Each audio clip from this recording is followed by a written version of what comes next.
आज जनक महाराज का मन होता है काश अपनी बेटी का हाथ अभी इनके हाथों में दे दूं, पर ऐसा नहीं कर सकता। मैंने धनुष उठाने की प्रतिज्ञा जो करी है, ये प्रतिज्ञा क्यों कर डाली जनक महाराज ने? क्योंकि इस धनुष को हजारों हजारों सैनिक भी मिलकर उठा नहीं पाते थे। परशुराम जी ने इस धनुष को यहाँ सुरक्षित रखा था। इस कोदंड इस धनुष का नाम था।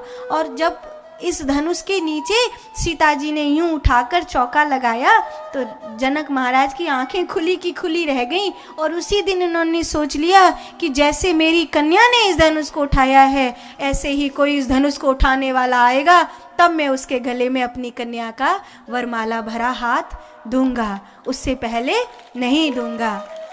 इसीलिए ये जो प्रतिज्ञा है ये मुझे रोक रही है, और मैं ये नहीं कर सकता कि मैं राम जी के हाथों में अभी अपनी कन्या सीता जी का हाथ दे दूं। तो फिर दशरथ जी के पास खबर क्यों नहीं गई थी? इतने राजे महाराजे बुलाए थे तो जनक महाराज ने दशरथ जी के यहाँ कोई पाती क्यों नहीं भेजी थी? दो कारण हैं। एक, राम को निकले हुए 12 वर्ष बीत गए हैं। 12 वर्ष कोई राजकुमार किसी राज्य से दूर हो तो उसके लिए क्या न्योता भेजा जाए। दूसरी बात ये थी कि मेरे घर भक्ति है, अगर मेरी भक्ति सच्ची है तो मुझे न्योता नहीं भेजना पड़ेगा, भगवान खुद मेरे यहाँ चल कर के आएंगे। मेरी तो भक्ति सच्ची है। और एक किंवदंती कथा और है रामायण के खेपक में कि एक बार जनक राज्य में अकाल पड़ा। कोई पतिव्रता नारी कच्चे धागे से कच्चा घड़ा बांधकर कुएं में से पानी खींचे और बोले बाबा को अभिषेक करे तो अकाल दूर हो जाए।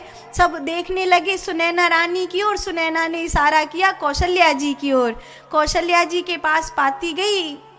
कौशल्या जी तैयार होने लगी तो कैकेयी बोली मैं जाऊंगी। सुमित्रा बोली आप क्यों जाएंगी, बड़ी रानी बड़े घर की बेटी है, मैं जाऊंगी पानी भरने के लिए। तो सुमित्रा से कौशल्या की दासी बोली आप भी क्यों जाओगी? मैं जाऊंगी पानी भरने, मैं तो दासी हूँ, मैं जाऊं पानी भरने के लिए। तो ऐसे ही जाएगी क्या? कौशल्या जी ने कहा कम से कम ढंग के कपड़े तो पहन ले, मैं तो पास तो सबसे अच्छे कपड़े यही हैं और तो नहीं है। तो कौशल्या माँ ने अपनी चूनर दे दी, इसे ओढ़ जा। और दासी ने वो चूनर ओढ़ी तो पूरी जनकपुर में हल्ला हुआ, अवध की महारानी कौशल्या आई हैं। कच्चे घड़े से कच्चा सूत बांधा गया, कुएं में से पानी भी निकला, भोले बाबा को अभिषेक भी हुआ, बारिश भी हुई और धरती अन्न धन से भर गई। तब तो जनक महाराज के राज में महारानी कौशल्या की जय जयकार होने लगी। तो महाराज जनक ने धरती पर घोंटू टेक कर महारानी कौशल्या को प्रणाम निवेदित किया।